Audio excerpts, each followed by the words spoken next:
Hey friends, I'm Scott Hanselman, and we're very excited to be here at D-Data. I have Marquette Trishaun with me. How are you, sir?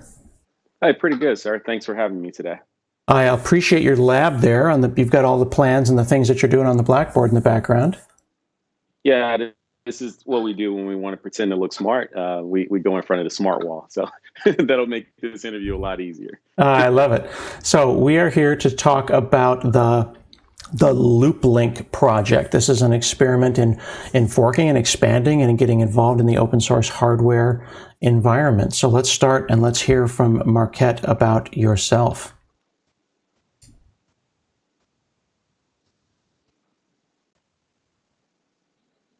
Yep. So I am a mixed signal engineer, and in modern speak, that means that's an engineer that does both analog and digital design. So back when I started my career, I worked at Lockheed Martin Missiles and Fire Control, and bounced around through a number of departments. And it's like, hey, this guy likes to do RF. He likes to do analog design, digital. He just doesn't want to do just one thing for the rest of his life. So luckily for me, that was roughly around 1999 to 2000. And they coined this new sexy term that we call a mixed signal engineer. And primarily what you do is you do both RF, IR cameras, pretty much the MacGyver of engineers. And I've been doing that for almost 20 years now. Again, my background is in embedded engineering in the aerospace industry. But since then, I've branched off and became an entrepreneur. And that's how I met my good friend, Scott here.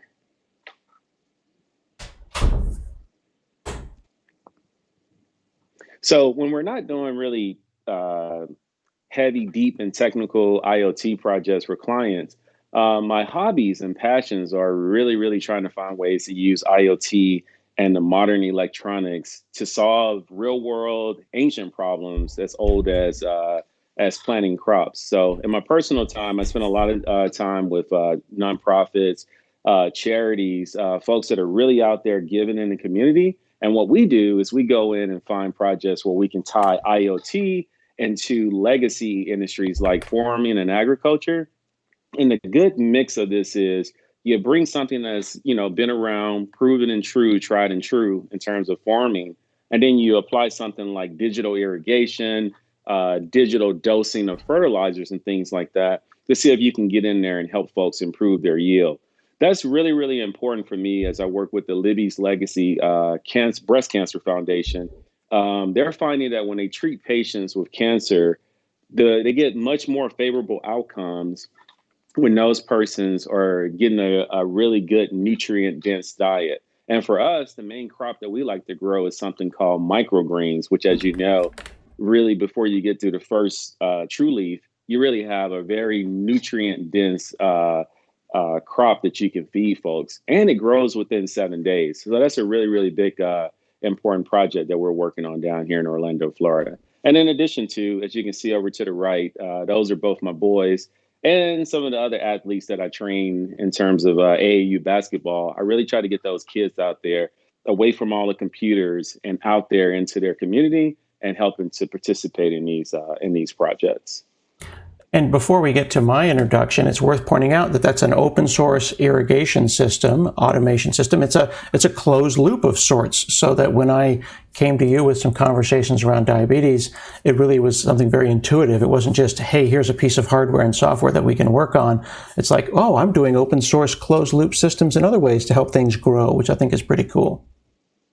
Yep. Yeah. And that's primarily been my background. So when I was talking to you, and I'm looking at this, I'm like, okay, so we want to try to help to regulate, one's blood sugar. And I know with type 1 diabetes, there's no insulin production in the body at all. So with my background, I look at that as, okay, normally that pancreas would close that loop.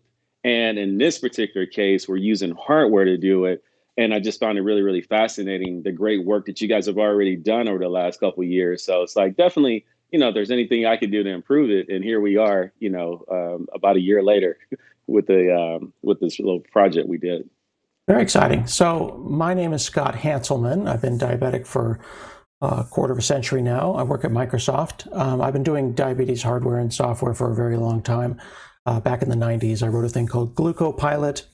I've interfaced early on with blood sugar meters, trying to download them before the cloud was a thing. And I was a really early looper, so I've been able to see the great work of all the wonderful folks in the community, and Ben West and Pete and John Bostic and all the folks that have been kind of hacking the hardware and the software to make things possible.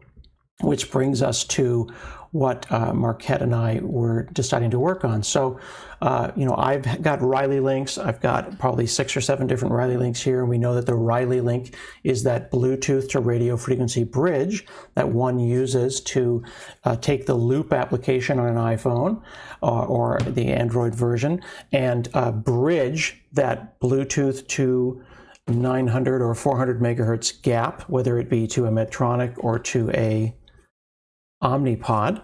And this project is really exciting. It's been forked 115 times on GitHub. There's a gentleman in Europe who's making his own. It's been a very reliable and great project, and the work that Pete and Jeremy have done on that is fantastic. But we wanted to kind of see what we could do. We wanted to experiment. There's some things that I wanted, like I wanted it to be a little smaller. I wanted different battery characteristics, maybe a coin cell. The current Riley Link uses a mini USB, and I wanted a micro or something like that. So there's always room for fresh ideas and experimentation. But I know a lot about software. I can 3D print some things. I needed to call my friend Marquette and say, hey, do you think that we can maybe play with this idea and take it to the next level?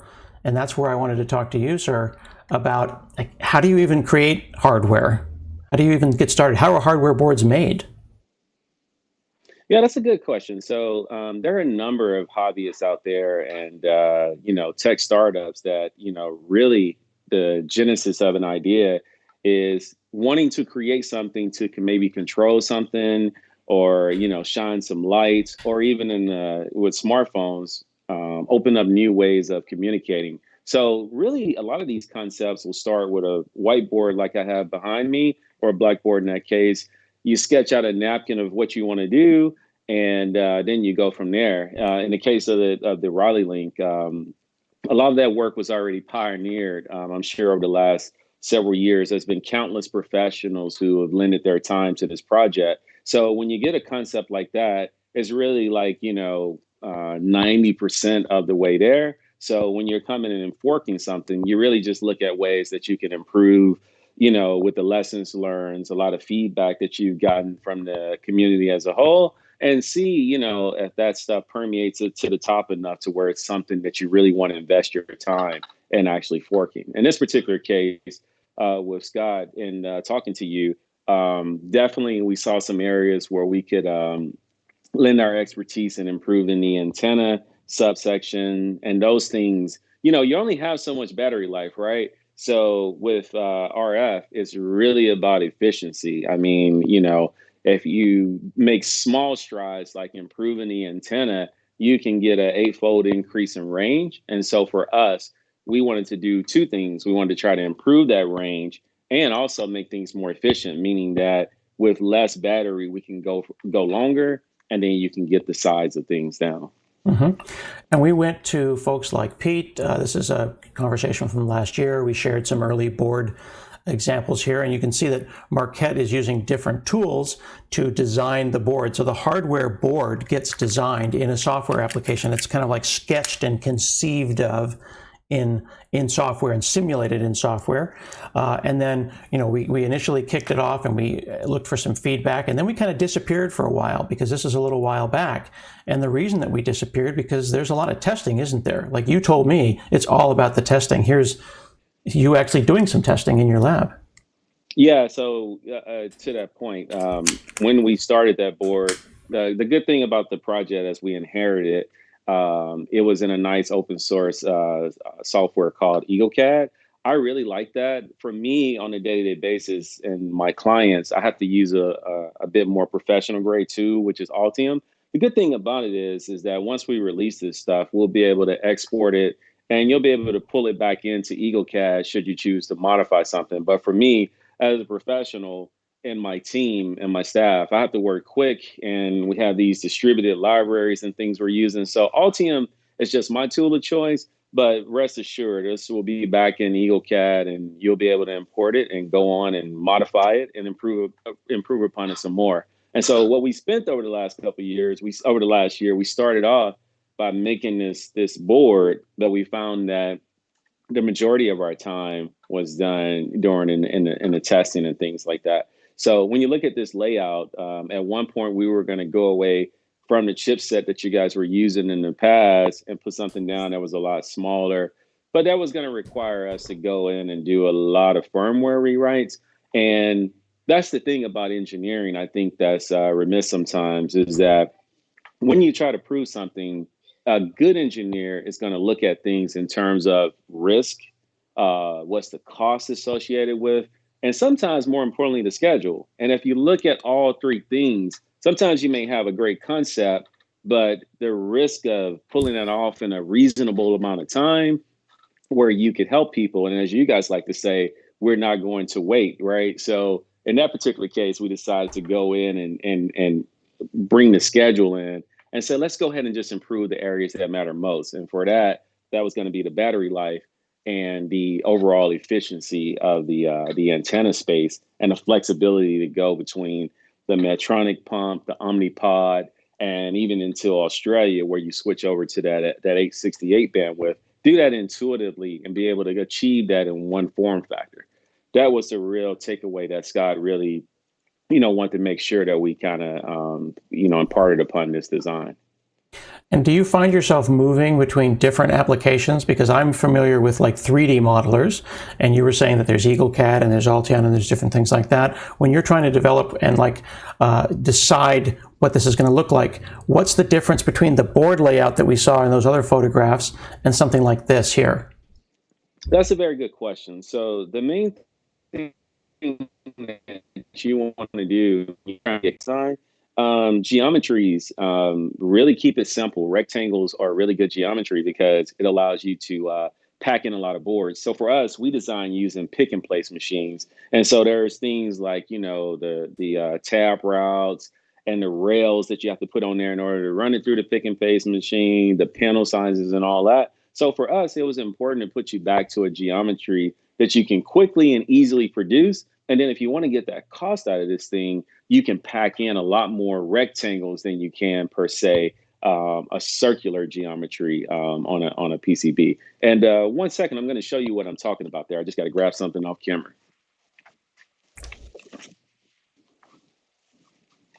So this is what I mean by, so some of my customers, when you like circles and things like that, this is like an example of, it's a sexy board, it's cool, it's circular, and you see the rails that I use in order to feed it through the pick and place machine and things like that as it slides through to put those components down. But look how much dead space that I give away. So when you're selling a board like this, you maybe can only produce like 1,000 or so versus you'd get a yield of maybe 2,000 or more if it was just rectangles. I mean, that space will add up in the long run and things like that. So the reason we didn't go with some sexier looking circular geometry, which is my favorite, my personal design style in most all sensors that we've made, I use circles in almost all of my projects. Give me 1 second. I'm going to expound on that one a little further.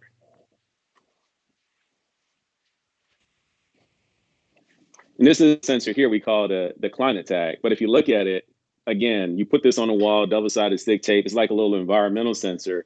But everyone has always said in the past, like, dude, you realize every board you design is a circle. I love circles in my little Apple aesthetic, but it's also a lot more costly. And we didn't want to, impart that cost on your project. And that's a really good point. Another thing that we try to do, because it's open source and we're forking, and then when we finished our safety testing, we'll release the code, is that other people can produce this. We're trying to drive costs down.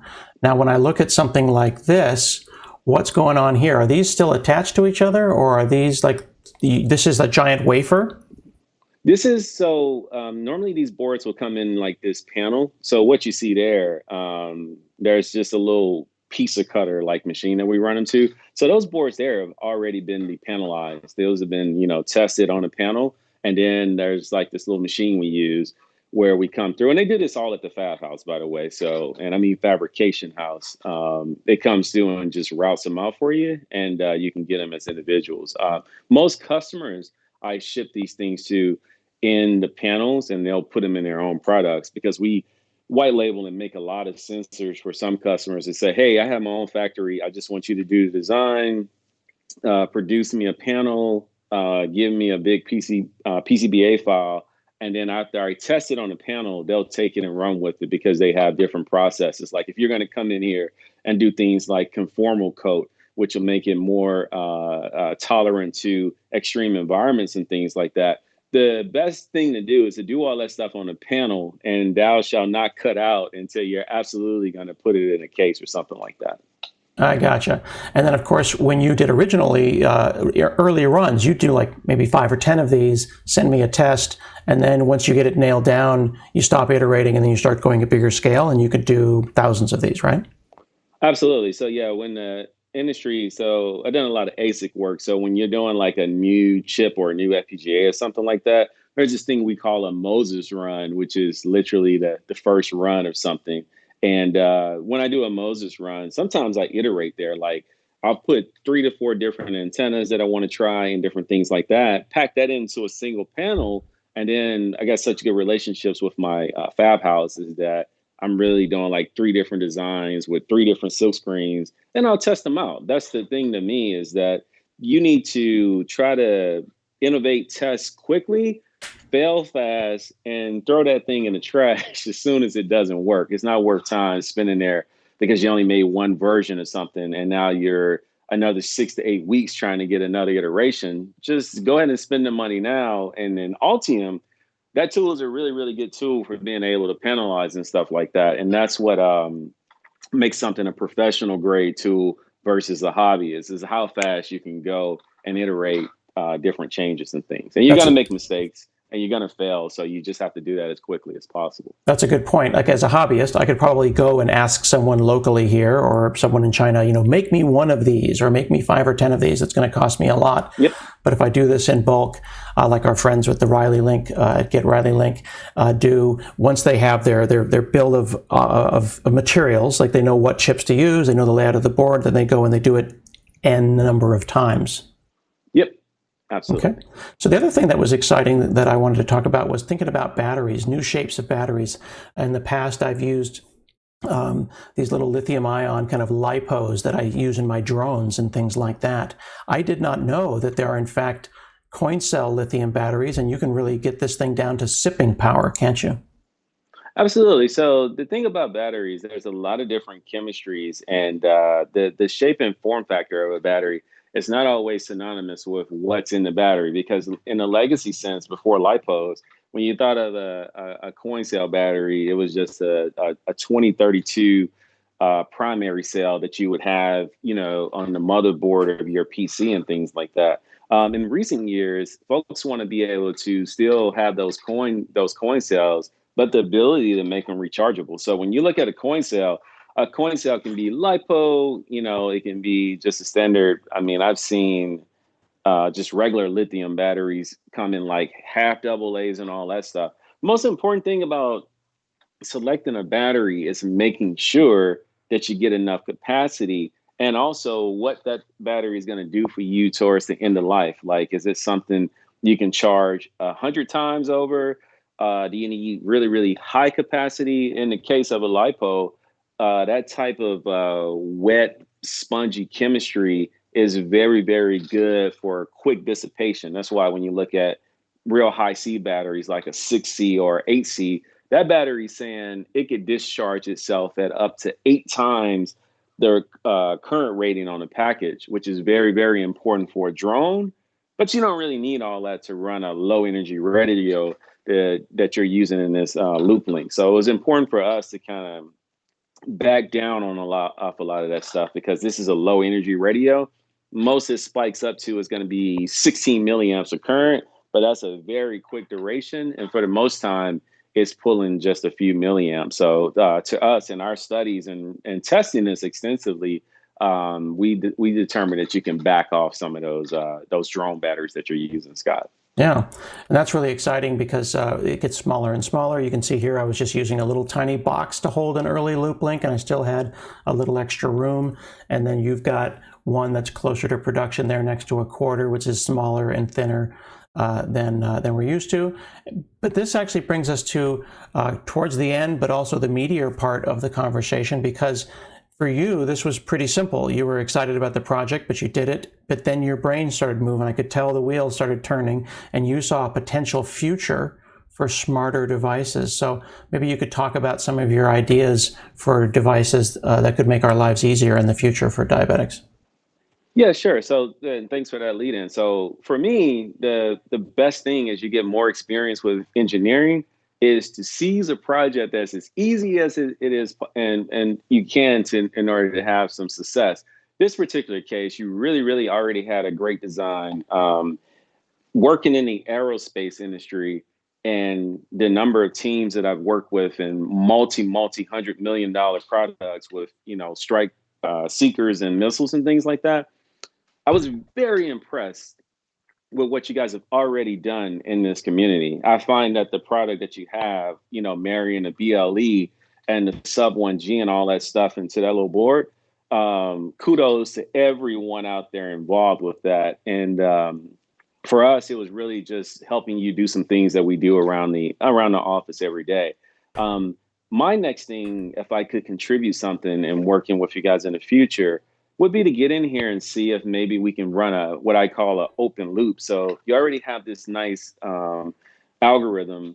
So there's a couple, and I understand there's like two different philosophies or algorithms running. So if you had this hardware that allowed you to just run it natively on a little board, talk to the glucose meter, and then talk to the phone. And then maybe you can put these different formulas and recipes on here and run it on this board. And that's what we're actively pursuing right now. And we call it open loop because hopefully you'll be able to just what you to the phone is just a web app. So you don't have to spend as much time trying to get through the app store and things like that. So to see if I understand that, this is the brain. This is the concept Yes. that you've got here, where the work is happening on that chip, and then the phone doesn't do the thinking. The phone is just a remoted UI, basically talking to like a little web service running on the open loop new concept. Absolutely.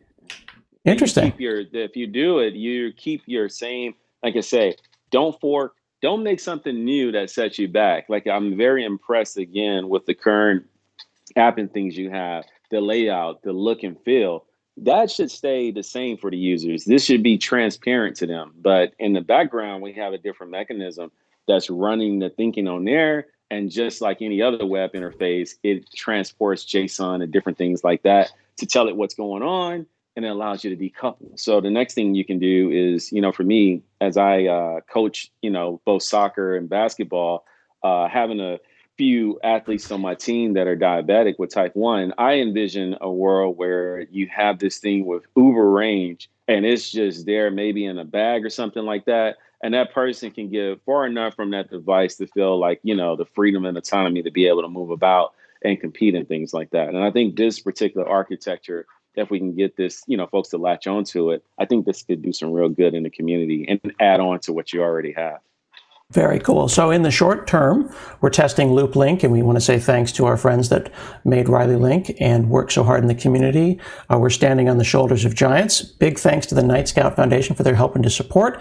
And in the future, we'll see some more from Marquette and his team as they share this potential open platform that folks, whether it be the Looped folks or the Open APS folks, could potentially build on that open platform. And I thank you very much for taking the time and for all of your hard work. As we've said before in forum posts, this is a not-for-profit operation. You've donated your time and you've been very thoughtful and kind with that. So we thank you, sir. Oh, thank you for having me. And again, kudos to you guys in this community. I'm more than impressed with what you've done and what you continue to do. I wish that, more industries would take it upon themselves to get in there and solve problems and really be proactive about it because, unfortunately, here and the way we do things in the United States, sometimes it can kind of lag the money and kind of lag the resources. But when you challenge the community and tell them, hey, we're not going to wait. Maybe at some point they'll step up and one day we'll find a cure for these things as a whole. So thank you for having me. Fantastic. Thank you to D-Data, and enjoy the rest of the conference.